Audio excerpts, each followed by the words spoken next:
And there's a boy, and he is at a new school. He's a good soccer player. He's in a new school, and he doesn't really have any friends. So he's on the playground, and kids are playing soccer, and he'd like to play, but he doesn't really want to be rejected, but he really wants to play. So he stands there, and finally he catches the eyes of one of the boys playing, and he says, "Can I play?" And the boy looks at him, looks at some teammates, looks back at him and says, "Sure, you're on my team. Come on." And so the boy plays, and he makes a friend, and it's a good day. And that day, he got a balloon. It was like belonged to the connection.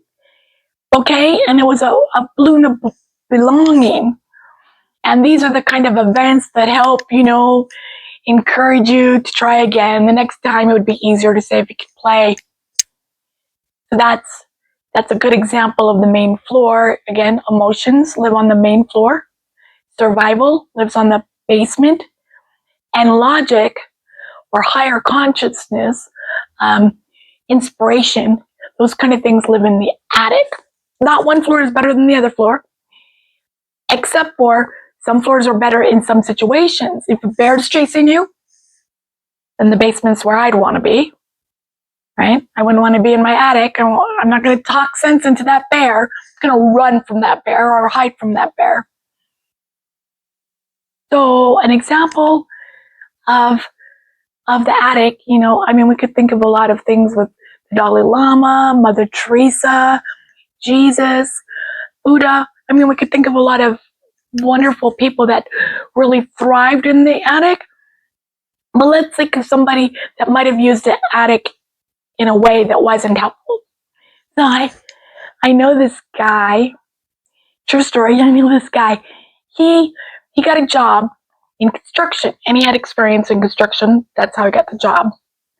He got a job in construction, and the foreman comes and shows him the workbench and says, "Okay, I want you to hang drywall. Here's your hammer and your nails and all your tools, and I'll be back in a few hours." And then the foreman leaves. And this guy, he had a tendency to overthink. Not working from his basement, not working from his main floor, but working from his attic. He decided that the best use of his time was to organize this workbench. So he put all the nails by size, put them down, organized. And he had some screws that he put in the right place. And he had some saws, and he hung those up. And he had a couple of hammers. And the drywall mud and the tape. He got the bench very organized. It was very nice. But he hadn't hung any drywall.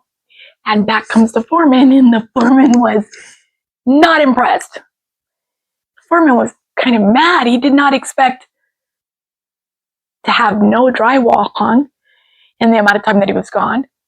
And so what happened? He fired this guy, my friend. And of course, immediately my friend from the attic probably fell to the main floor emotionally. He was sad that he had failed this task.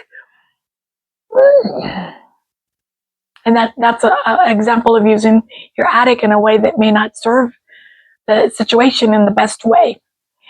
So anyways, again, if you want a worksheet that might help you identify your color, identify who you're working with and what their primary color is, kind of their rocks and boulders and pebbles, your rocks, boulders, and pebbles, and then where they are in their brain house, if there's an attachment disorder, tools that you can do. Again, their age matters too. Tools that you can use to help them rebuild their stairs, because that's what this is all about, right?